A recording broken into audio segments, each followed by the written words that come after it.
Someone in your life is manipulating you right now. Your board member, your co-founder, your partner, your investor, the person you trust most. You don't see it. That's the point. And you've been losing for years without knowing the game was rigged. Amy Brown's work on dark psychology reveals 12 specific manipulation tactics. Not theories.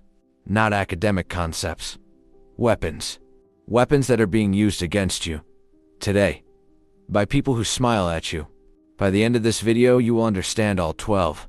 You will see through the person who has been controlling you. And you will walk away with defenses that make you immune. Welcome to the CEO Brain Library. High-signal briefs for leaders with no time to waste. Here's the truth you've been avoiding. You are not being paranoid. You're being played. Let's get into it. Amy Brown's central insight is simple. Manipulation is a hidden game. The target never knows they are playing. The manipulator makes the rules, and the target loses before they understand what happened. Every human being has the capacity to manipulate. Most suppress it. A small percentage do not. They refine it. They practice it. They enjoy it. And they are better at it than you are. These 12 tactics are not random. They are a system, a playbook, and someone has been running plays on you. Let's expose every single one. The first hack is the betting game. The manipulator presents two options, both designed by them, both leading to their preferred outcome. They make you believe you have a choice. You do not. We can either do it my way, or we can explain to the board why we failed. That's not a choice. That's a trap. The manipulator has stacked the deck. Both options serve them. Both options cost you. The betting game works because humans crave agency. Give someone a fake choice, and they will stop questioning. They will feel in control. They will walk willingly into the trap. The defense, when presented with two options, asked, who designed these options? What outcome do they lead to? Is there a third option not on the table? If both options serve the same person, you're not choosing. You're complying. The second hack is gaslighting. You have heard this word.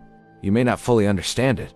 Gaslighting is the systematic dismantling of your confidence in your own perception. The manipulator lies. You confront them. They deny. You doubt yourself. They escalate. You apologize. That never happened. You're being dramatic. You're too sensitive. I was just joking. You can't take a joke. Each sentence is a brick. Each brick builds a wall between you and reality. Eventually, you don't trust your own memory. You rely on the manipulator to tell you what happened. That is not a relationship. That is a hostage situation. And the hostage does not know they're captive. The defense. Write things down. Immediately. Before you discuss them. Memory is fallible. Manipulators know this. They exploit it. Documentation is not paranoia. It is evidence. The third hack is the story trap. Manipulators are master storytellers. They craft a narrative that positions them as the victim, the hero, or the savior. They control the plot. You become a character in their story. Everyone has betrayed me. I've given everything to this company. No one appreciates what I sacrifice. These stories are not confessions. They are weapons. They manufacture guilt in you. They manufacture loyalty in others. They manufacture a reality where the manipulator is always right, and you are always indebted. The most dangerous story is the one that makes you feel sorry for the person hurting you. The defense. Ask for evidence. Who specifically betrayed you? What exactly did they do? When did this happen? Stories crumble under specific questions. Manipulators deal in vague feelings. Demand specifics. Watch the story fall apart. The fourth hack is going slightly wrong. Manipulators will intentionally make small mistakes. They will be late. They will forget something. They will underperform slightly. Why? Because perfection is suspicious. Small mistakes build trust. See? I'm human. I'm not manipulating you. I'm just flawed. The small mistake is a mask for the large manipulation. You focus on the tiny error. You miss the massive extraction happening in plain sight. The person who never makes mistakes is dangerous. The person who makes convenient mistakes is worse. The defense. Look past the small mistake. Ask, what else happened here? What was the outcome of this interaction? Who benefited? The small error is theater. The outcome is the truth. The fifth hack is fear-mongering. Fear shuts down the prefrontal cortex, the part of your brain responsible for reasoning, planning, and impulse control. When you are afraid, you do not think, you react. If we don't do this now, the board will lose confidence. If you leave me, I'll hurt myself. If this gets out, your career's over. These are not warnings. These are weapons, designed to make you compliant through anxiety. The fearmonger does not want to save you. They want to control you. The defense. When you feel fear in an interaction, stop. Do not make decisions. Do not agree to anything. Say, I need time to think about this. I'll get back to you. Fear demands immediate compliance. The only defense is delay. Take 24 hours. The fear will fade. The manipulation will become visible. The sixth hack is love bombing.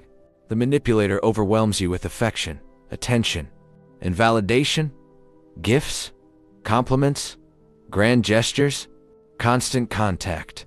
You feel special. You feel seen. You feel grateful. Then the love stops. The bombing ends. You are left confused, desperate to return to that initial state. You will do anything to get the love back, including things you would never normally agree to. Love bombing is not love. Love bombing is a loan. The interest rate is your autonomy. The defense. Notice the speed. Unhealthy relationships build slowly. Love bombing accelerates. If someone is overwhelming you with affection within days or weeks, ask, what do they want? What will they expect in return? Gratitude is healthy. Obligation is a trap. Reject the string. The seventh hack is forced teaming. The manipulator creates an artificial sense of partnership. We're in this together. It's us against them. I'm on your side. You are not on a team. You are in a transaction. The manipulator uses the language of partnership to extract compliance. Every we is a request for you to sacrifice. Every together is a demand for you to obey. Forced teaming works because humans crave belonging. The manipulator offers belonging. Then they charge for it. The defense. When someone says we need to, or we should replace we with you need to. You should. The mask slips immediately. Forced teaming becomes visible as a demand. The eighth hack is choice restriction. The manipulator systematically eliminates your options until only their preferred choice remains. Each eliminated option is framed as unreasonable, dangerous, or impossible. We could do that, but finance would never approve. That's an option. But legal has concerns. I wish we could, but the timeline doesn't work. Each sentence closes a door. After enough sentences, only one door remains open. The manipulator's door. Choice restriction works because it feels collaborative. The manipulator isn't telling you no. Reality is telling you no. They are just the messenger. The defense. Keep the doors open yourself. Ask, who in finance specifically said no? When did legal raise concerns? What is the exact timeline constraint? Vague obstacles are manufactured. Specific obstacles can be solved. Demand specificity. Watch the restrictions dissolve. The ninth hack is the guilt trip. The manipulator reminds you of past favors, past sacrifices, past generosity. Not to share, to collect. After everything I've done for you, I gave up so much for this company. I always believed in you when no one else did. These statements are not expressions of love. They are invoices, and the payment is your compliance. The guilt trip is a loan you never agreed to. The interest compounds every time it's mentioned. The defense. Separate gratitude from obligation. You could be grateful for past generosity without accepting future control. Say, I appreciate what you've done. That does not obligate me to agree with you now. Gratitude and autonomy can coexist. Manipulators want you to believe they cannot. The 10th hack is amplifying problems. The manipulator takes a small issue and escalates it into a catastrophe. A missed deadline becomes a pattern of failure. A disagreement becomes a betrayal. A mistake becomes proof of incompetence. This isn't just about the report. This is about your entire approach. If you can't handle this, how can I trust you with anything? The manipulator is not solving a problem. They are manufacturing a crisis. Crises demand immediate action. Immediate action benefits the person who defined the crisis. The person who amplifies your problems is not helping you. They are building a case against you. The defense. Reframe the scale. Ask, On a scale of 1 to 10, how significant is this problem? What is the worst-case scenario? How likely is that scenario? Amplified problems shrink under objective questions. Manipulators deal in emotion, demand data. The 11th hack is self-abasement. The manipulator presents themselves as weak, broken, or helpless. They apologize excessively. They express shame. They claim they don't deserve you. I know I'm a mess. You deserve better than me. I'm sorry for being such a burden. This is not humility. This is a trap. Their weakness becomes your responsibility. Their shame becomes your guilt. Their helplessness becomes your obligation to rescue them. Self-abasement is the most disarming manipulation tactic because it looks like vulnerability. It is not vulnerability. Vulnerable people do not weaponize their pain. The defense: when someone performs weakness, do not rescue. Ask, what specifically do you need? What action are you requesting? If they cannot answer, they are not asking for help. They are demanding your energy. Help is specific. Manipulation is vague. The 12th hack is the silent treatment. The manipulator withdraws communication, affection, or presence as punishment. They do not explain why.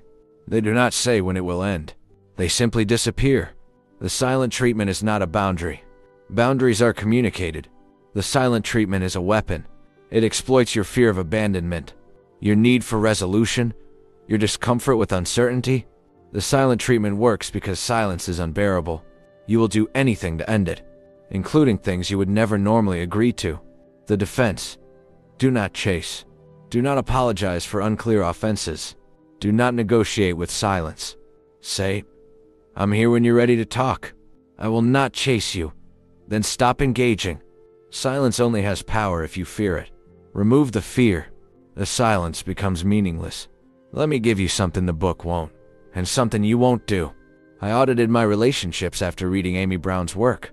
I went through all 12 tactics. I asked, who in my life uses which ones? It was humiliating. I found 3 people. One used gaslighting, one used guilt trips, one used the silent treatment. I've been excusing all of them for years. They're stressed, they don't mean it. It's just their personality. Your excuses are not compassion. Your excuses are denial. Denial protects the manipulator, not you. The defense: do the audit. Write down the 12 tactics. Next to each, write the name of someone who uses it. If you cannot think of anyone, you are not paying attention. If you can think of someone, you have work to do. Start today, not tomorrow. Today. 3 things. No excuses. Do them. First, audit your relationships. Go through all 12 tactics. Identify who uses which. Write it down. You cannot defend against what you cannot name. Second, practice the delay. Next time you feel pressured, anxious, or confused in an interaction, say, I need time to think about this. I'll get back to you. No explanation. No apology. Just delay. Third, strengthen one boundary. Identify one tactic you will no longer tolerate. Communicate the boundary clearly. Then enforce it. The first time is the hardest. Then it gets easier. That's a manipulation defense upgrade. 0 costs, 0 permission. The only thing stopping you is your discomfort with conflict. You have been manipulated. Maybe today, maybe this week, maybe for years. Not because you're weak, because you're human. And manipulators have studied the human operating system better than you have. But now you see the board. The 12 hacks are not invisible anymore. Betting game, gaslighting, story trap, going slightly wrong, fear-mongering, love bombing, forced teaming, choice restrictions, guilt trip, amplifying problems, self-abasement, silent treatment. Say them out loud. Right now. Name the weapon. The weapon loses power when it has a name. The person who knows how manipulation works cannot be manipulated in the same way twice. The spell breaks. The fog lifts. The puppet cuts the strings. And as a reward for those of you who made it through, because most CEOs click away when confronted with their own vulnerability, here's your well-deserved bonus. Everything you learned today is for defense, not offense. The line between influence and manipulation is intent. Knowledge without ethics is not power. It is poison. You now know how to use all 12 tactics. The question is not whether you can. The question is whether you will. Choose wisely. This is CEO Brain Library. High signal briefs for leaders with no time to waste. If this landed, and it probably made you uncomfortable, subscribe. Until next time, see the strings, then cut them.